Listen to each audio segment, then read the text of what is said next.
शुरू किया मैंने एज म्यूजिक डायरेक्टर, आज मेरे यार दोस्त बड़े बड़े एक्टर। वैसे बॉलीवुड में आती रोज पिक्चरें, पर सुपरहिट फिल्मों का यो यो एक्स फैक्टर। ये मैं नहीं कहता, वो खुद यही मानते। कोयले की खान में हीरे को पहचानते। मिडिल क्लास बॉय आज सुपरस्टार है, चार्टेड में घूमे और 4 बड़ी कार है। हनी सिंह, योयो हनी सिंह, हृदेश सिंह जो बन गए हनी सिंह। भाई ये जो रैप मैंने अभी अभी आपको सुनाया, हालांकि रैप तो हनी सिंह करते हैं, हम कहां से करेंगे।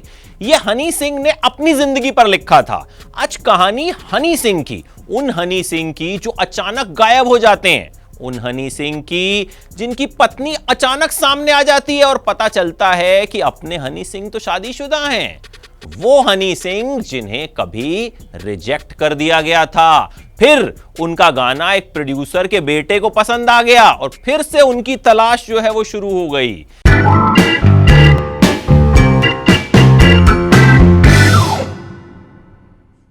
भाई पंजाब के होशियारपुर में पैदा हुए। म्यूजिक का शौक शुरू से था हनी सिंह को। आज हर पब, हर लाउंज, हर 5 स्टार, हर छोटे मोटे होटल, हर पार्टी में हनी सिंह के गाने बजते हैं। लेकिन शुरुआत में ऐसा नहीं था। हनी सिंह तो म्यूजिक अरेंजर हुआ करते थे, म्यूजिक डायरेक्टर भी नहीं, म्यूजिक अरेंजर। वो छोटे मोटे से काम करते हैं ना म्यूजिक डायरेक्टर्स के साथ, वो हुआ करते थे। पंजाब के होशियारपुर में, जैसा कि मैंने बताया, उनकी पैदाइश हुई। फिर परिवार दिल्ली आ गया। अब दिल्ली आने के बाद कहते हैं कि भाई हनी सिंह की संगत थोड़ी सी बिगड़ गई। जिस तरह के गाने बनाते हैं ना, अक्सर उन पर आरोप लगता है, वो भी बात करूंगा इस कहानी में। तो हनी सिंह की संगत थोड़ी सी बिगड़ गई और फिर परिवार ने उन्हें विदेश भेज दिया पढ़ने के लिए। वहां से म्यूजिक की पढ़ाई की।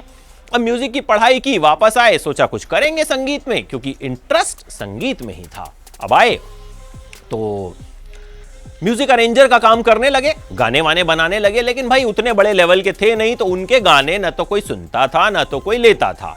अब मुलाकात हुई अशोक मस्ती से। अशोक मस्ती को उन्होंने गाना सुनाया। अशोक मस्ती ने कहा, देख यार गाना तो अच्छा है, लेकिन इस गाने को लोग कहां सुनेंगे। मतलब ये तूने ना बड़ा अंग्रेजी टाइप का गाना बना दिया है, हमारे यहां पे ऐसे गाने नहीं चलते हैं। हनी सिंह ने कहा, जी ठीक है जी, कोई बात नहीं। चले गए वहां से।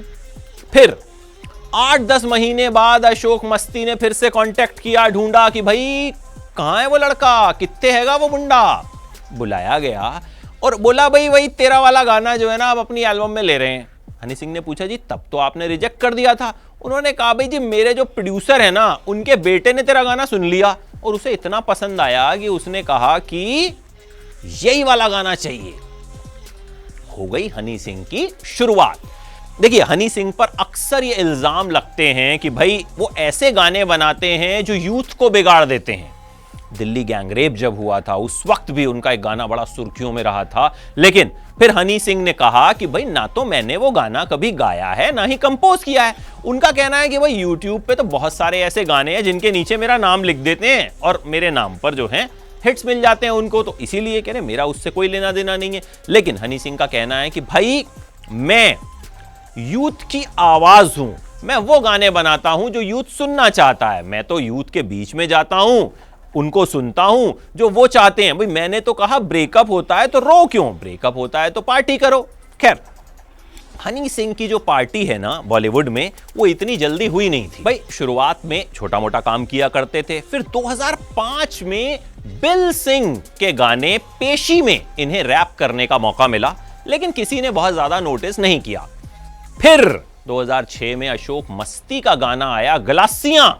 उससे हनी सिंह को कुछ हद तक थोड़ी बहुत पहचान मिली कि हाँ भैया ये हनी सिंह है। और अशोक मस्ती वाला वो किस्सा मैंने आपको सुनाया कि भाई अशोक मस्ती तो रिजेक्ट कर चुके थे, लेकिन प्रोड्यूसर के बेटे को गाना पसंद आ गया तो उन्होंने कहा भाई इस गाने को शामिल कर लो कि यूथ ऐसे ही गाने पसंद करता है।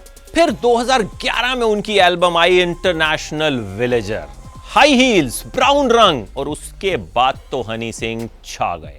भाई असली नाम हृदेश सिंह है, लेकिन हनी सिंह ने अपना नाम योयो हनी सिंह रख लिया। अब योयो का मतलब होता है आपका अपना। इसमें एक एक्स फैक्टर भी दिखा और उनको लगा कि भाई इससे लोगों से मैं कनेक्ट भी हो पाऊंगा, तो नाम हृदेश सिंह से कर दिया योयो हनी सिंह। फिर 2011 में शक्ल पे मत जा फिल्म से बॉलीवुड में एंट्री हुई। खूब सारे गाने उन्होंने बॉलीवुड में गाए, शाहरुख खान तक को अपनी धुन पर नचाया लुंगी डांस के लिए। और इस गाने के लिए हनी सिंह ने 1 रुपया भी नहीं लिया था। जी हां, वैसे एक गाने के आपको पता है 70 लाख रुपए तक लेते हैं, हाईएस्ट पेड सिंगर उनको कहा जाता है। 70 लाख रुपए तक उन्होंने एक गाने के चार्ज किए हैं। कॉकटेल में गाना गाया था, कहा गया कि उसके लिए भी उन्होंने 70 लाख रुपए लिए थे। अब हनी सिंह का करियर जो है अच्छा खासा चल रहा था, हर कोई हनी सिंह के इशारों पर नाच रहा था, आम से लेकर खास, शाहरुख से लेकर आम इंसान, हर पब, हर पार्टी, हर शादी की रौनक बन गए थे हनी सिंह। लेकिन अपने करियर के पीक पर अचानक हनी सिंह गायब हो गए। किसी को समझ में ही नहीं आया कि भाई हुआ क्या। देखिए, वैसे भी कई पंजाबी सिंगर्स के साथ अक्सर ऐसा हो जाता है कि वो एक पॉपुलैरिटी आती है और फिर उनका डाउनफॉल आता है, लेकिन हनी सिंह तो जब पीक पे थे तब गायब हो गए। किसी को समझ में ही नहीं आया हुआ क्या है। भाई कई महीने गायब रहे, खूब पता लगाने की कोशिशें की गई, फिर पता चला कि इन्हें बाइपोलर डिसऑर्डर हो गया था, जो एक तरह का डिप्रेशन होता है। कहा यह भी गया कि हनी सिंह रिहैब सेंटर में थे, भैया ड्रग्स व्रग्स खूब लेने लग गए थे, इस तरह के इल्जाम लगे, लेकिन इस तरह की बातें कभी भी प्रूव नहीं हो पाई। खैर, हनी सिंह लौटे और फिर से हनी सिंह ने अपना वही जादू, वही स्वैग चलाया जिसके लिए वो जाने जाते हैं, ठीक है। लेकिन थोड़े दिन बाद वो फिर से गायब हुए और फिर से लौट आए। अब गायब होने को लेकर तरह तरह की बातें जो है वो कही जाती रही, लेकिन हनी सिंह ने कभी इस पर कुछ बहुत खुलकर नहीं कहा। बाइपोलर डिसऑर्डर की ही बात जो है वो सामने आई, लेकिन जब भी कमबैक किया, बहुत सॉलिड वाला कमबैक किया और यूथ में हमेशा पॉपुलर रहे, यूथ में हमेशा उनके गाने जो हैं वो छाए रहे और यंग जनरेशन जो है वो उनके गानों को हमेशा से जो है बहुत पसंद करती रही। अच्छा, हनी सिंह की शादी का किस्सा भी जो है ना वो बड़ा हैरान करने वाला है। भाई किसी को तो पता ही नहीं था हनी सिंह की शादी हो गई है। अचानक से एक दिन एक रियलिटी शो पर उनकी पत्नी जो है वो प्रकट हो गई, शालिनी सिंह। फिर पता चला कि 2012 में हनी सिंह ने जो है वो शादी कर ली थी और ये उनकी पत्नी है। अब मामला क्या है भाई, ये तो हनी सिंह और वही जानते हैं। क्या पता भाई हनी सिंह चाहते हो कि कहीं फैन फॉलोइंग पे असर ना पड़े, इसलिए बात को छुपा लिया हो, या फिर कई बार चीजें क्यों छुपाई जाती हैं हमें तो नहीं पता, हनी सिंह को ही पता होगा। खैर, कुल मिलाकर हनी सिंह ने कभी भी अपने बारे में बहुत ज्यादा बातें नहीं कही।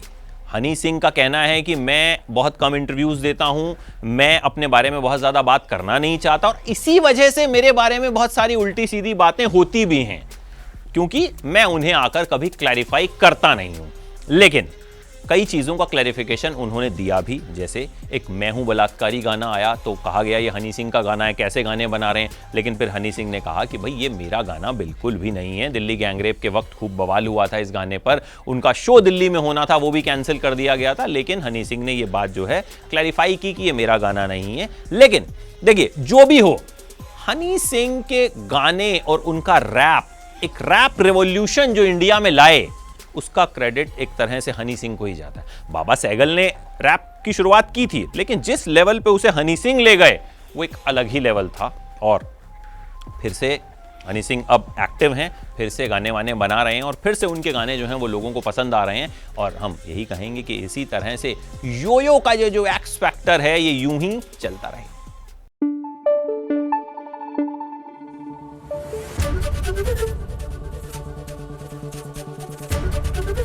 एबीपी न्यूज आपको रखे आगे।